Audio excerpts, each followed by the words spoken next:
The media world was sent into a state of shock this past week when the news broke of Ed Schultz passing. There's an empty room at RT America and a gaping hole in the world of responsible journalism with the loss of one of my very closest friends, Ed Schultz. With his loss, there comes a loss of courage in reporting, the loss of a willingness to call balls and strikes. It's a loss that could not have come at a worse time, a time when reporters and anchors and producers and contributors at places like MSNBC and CNN and Fox and ABC are so terrified of losing their jobs that they're willing to bastardize the truth, massage the facts, and land where their corporate masters tell them to land. Not because they land on the truth, but because the money is good. Ed Schultz was willing to give up the most lucrative job he ever had in his career, a job as the most talented news reporter that MSNBC ever had, sitting in an anchor chair.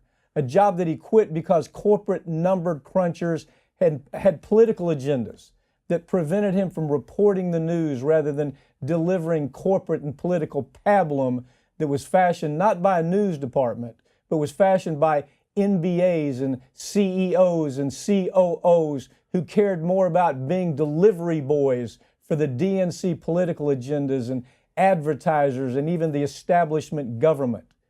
They cared more about all of that than they did actually delivering news programs that had a place for real reporters like Ed Schultz.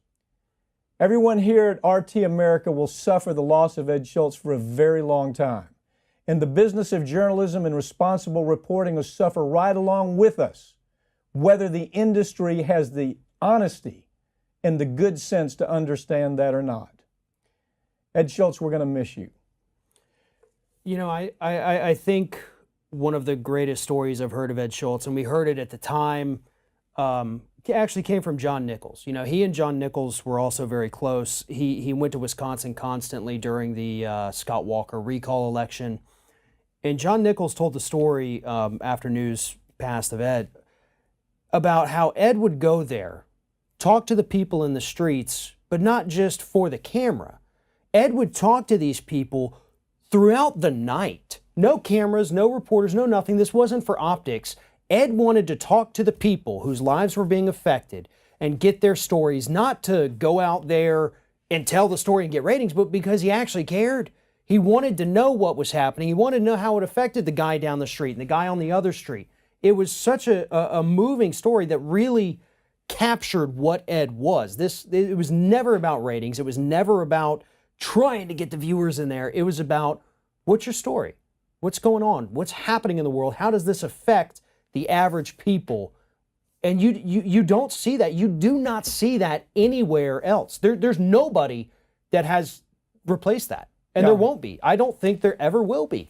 Well, you know, truthfully, we've seen this. You and I have seen it firsthand. You were a dear friend of Ed's too, and he the words that he had for you were remarkable, Farron. He called you one of the most talented young reporters coming up in the business. Coming from Ed Schultz, that was a huge compliment. But what we saw happen with Ed, MSNBC, it's impossible to talk about the Ed Schultz story without understanding what has happened with media in general.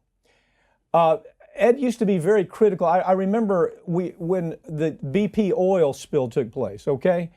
We were involved in it. I really hadn't been up close personal friends with Ed really before that. But Ed invited me on MSNBC to talk about it.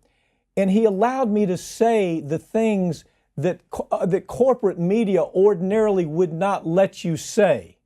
In other words, I wasn't on there to apologize for BP. BP are a bunch of thugs. They destroyed an entire ecosystem. They killed 17 people. And I was able to go on and tell that story in a way that allowed me to really tell the story. I compared that to appearances that I made in other media. Whereas, oh, well, now you're going to have to tone that down. We can't really say that.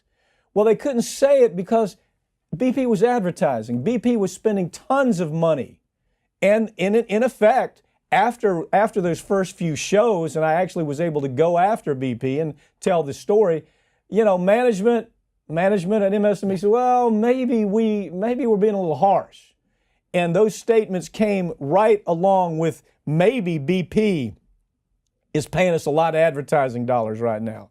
So there was no place except for Ed Schultz to where you could tell those stories. As a matter of fact, he came back and followed up on BP and tell that story. It's a remarkable story. Came back and did a great series down here on the coast about how the catastrophe had affected lives. Yeah, about 5 years, I guess it was after the spill, Ed was the only national reporter that came back down here. Everybody covered it while it was happening.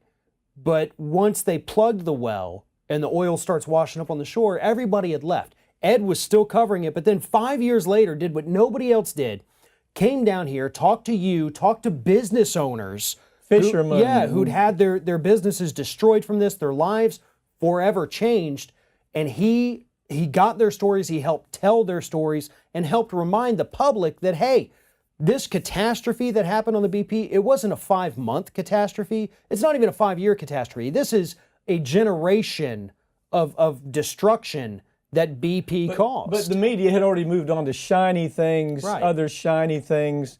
And, to me, the best analysis of the BP story, when I compare it to other things that, finally, I got to tell you firsthand, this idea where Ed was fired. No, Ed could have stayed on. All he had to do was play, Phil Griffin's game. He had to play, what's the Lack guy that owns NBC, that runs NBC.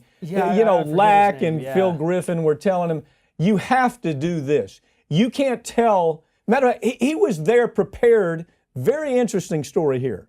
He was one of the very few reporters that, there are a lot of coverage, but a reporter that was there to really cover, and so we could understand what Bernie Sanders was all about, okay? He's at their house. He's in front of them. They're in the backyard ready to film. Kids are running around. Everything's taking place. It's a wonderful scene that he's set up to let us know who Bernie Sanders is. Phil Griffin calls and says, well, you can't do that. You got to go cover a story in Texas because it's raining in Texas. Some nonsense like that. Well, all it was the DNC owns MSNBC. And the DNC was counting on the fact that Phil Griffin and that Lack character would do whatever they demanded. And so they shut Ed down.